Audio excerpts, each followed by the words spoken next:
Hello everyone, कैसे हो आप सभी? होप सो आप सभी अच्छे होंगे।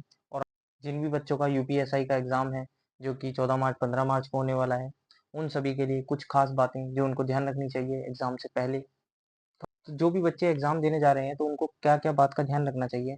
सबसे पहले जो भी बच्चे एग्ज़ाम देने जा रहे हैं, उनको पहली बात ये है, हो सके जितना भी हो सके जो रिवीज़न है, जितना भी हो सके अपने शॉर्ट नोट से ही रिवीज़न करें। अपने शॉर्ट नोट से रिवीजन करें। कोई भी नया टॉपिक, कोई भी न्यू टॉपिक बिल्कुल ना पढ़ें। ये वेस्ट ऑफ टाइम है। आपके पास जितना भी टाइम बचा हुआ है, जितना भी आपके पास 12 घंटे हैं, 14 घंटे हैं, 2 दिन हैं, इस टाइम को आपको यूटिलाइज़ करना होगा अपने सही वे में। आपको जितना हो सकता है अपने शॉर्ट नोट जो भी आपने बनाए होंगे, शॉर्ट नोट्स कोई 1 दिन में तो नहीं बनते, है ना? आपने बहुत पहले से 6 महीने, 8 महीने पहले से पढ़ रहे होंगे, तभी वे शॉर्ट नोट्स कारगर होते हैं। तो सबसे पहले इसी चीज़ को ध्यान रखना है कि अपने शॉर्ट नोट्स का रिवीजन बार-बार करना है। रही बात जीके और जीएस में, आपको शॉर्ट नोट्स आपके जो भी होंगे, जिन भी क्लासेस को लिया होगा आपने, उससे कीजिए। और रही बात मैथ की, मैथ में बहुत से बच्चे प्रैक्टिस करने लग जाते हैं। प्रैक्टिस आप उसकी कीजिए जिस सेक्शन में आप वीक हो, है ना? आप 14-15 घंटे में प्रैक्टिस नहीं कर सकते इतनी, ठीक है? मैथ सब्जेक्ट बहुत ही ज़्यादा वाइड है। आप इसके अंदर कई टाइप के क्वेश्चन देखने को मिलते हैं, कई तरीके के क्वेश्चन देखने को मिलेंगे। हर चैप्टर से कम 20-20 टाइप के क्वेश्चन बनेंगे, हर टाइप के क्वेश्चन बनेंगे। तो आप हर चैप्टर को प्रैक्टिस में नहीं ले सकते। प्रैक्टिस होती है कि आपके कोई से टाइप वीक है किसी चैप्टर में, जैसे परसेंटेज है, परसेंटेज के अंदर आपका अ, जो है चुनाव वाले क्वेश्चन्स रहते हैं, जो चुनाव वाले क्वेश्चन्स होता है उसमें बच्चे वीक हैं। कुछ प्रॉब्लम होती है उसमें, तो वो समझ में आता है आपको। ऐसे करके अपने टॉपिक को पहचानना होगा और उनका रिवीजन करना होगा इस तरीके से ना। उनकी प्रैक्टिस कर दिया, आप 1-2 क्वेश्चन लगाइए इसमें, कि आपको पता है कि हाँ, इसमें दिक्कत हो सकती है मुझे, या मेंसुरेशन में दिक्कत होती है, फ़ॉर्मूलाज़ में दिक्कत होती है मेंसुरेशन की, है ना? तो इनको आप कीजिए। ऐसे नहीं कि आप अब प्रैक्टिस करने बैठे हैं, हर चैप्टर के 20-20, 30-30 सवाल लगा रहे हैं। लगा सकते हो, ये नहीं कह सकते कि 14-15 घंटे में, यहाँ पर बाकी भी सब्जेक्ट है ना आपके पास। आपको सिर्फ़ अपने फ़ॉर्मूलेज़ पे ध्यान देना होगा, ज़्यादा से ज़्यादा फ़ॉर्मूला ध्यान करना होगा आपको पास, है ना? और जितना हो सके मेंसुरेशन का तो मैं बोलूँगा आप फ़ॉर्मूले पे ही ध्यान दें। सीधे फ़ॉर्मूला बेस्ड ही क्वेश्चन आएँगे, ज़्यादा कुछ ख़ास क्वेश्चन नहीं आएँगे, पेपर मॉडरेट रहेगा। जितना मुझे उम्मीद है पेपर मॉडरेट ही रहेगा, उसके अलावा और कुछ ज़्यादा कुछ ख़ास पेपर नहीं होगा। ऐसे नहीं कि बहुत हार्ड बना दिया, बहुत ईज़ी बना दिया। बस यही है कि आपके जो 160 क्वेश्चन्स आते हैं, जिसमें मैथ है आपका, है ना? हिंदी है आपका, जीके और मूल विधि आएगी आपकी, ठीक है? और इसके साथ आता है आपका, लास्ट में आता है रीज़निंग। ये मोस्ट मोस्ट इम्पोर्टेंट टॉपिक्स हैं, मोस्ट सब्जेक्ट हैं जो इसमें आते हैं।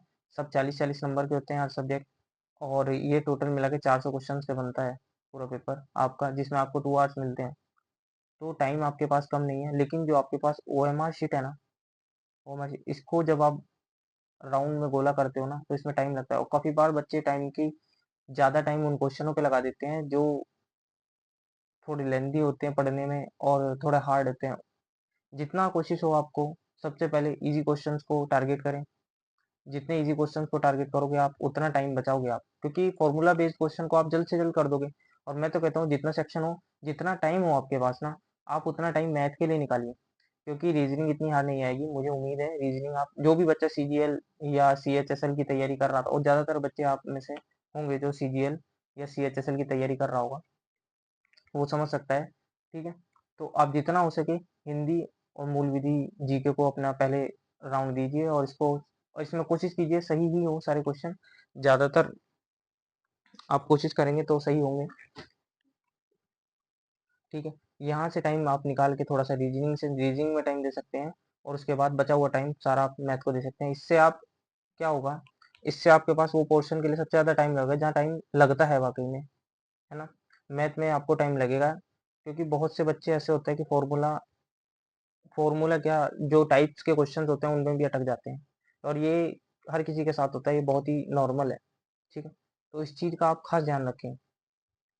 बाकी पेपर आपका मॉडरेट ही रहेगा।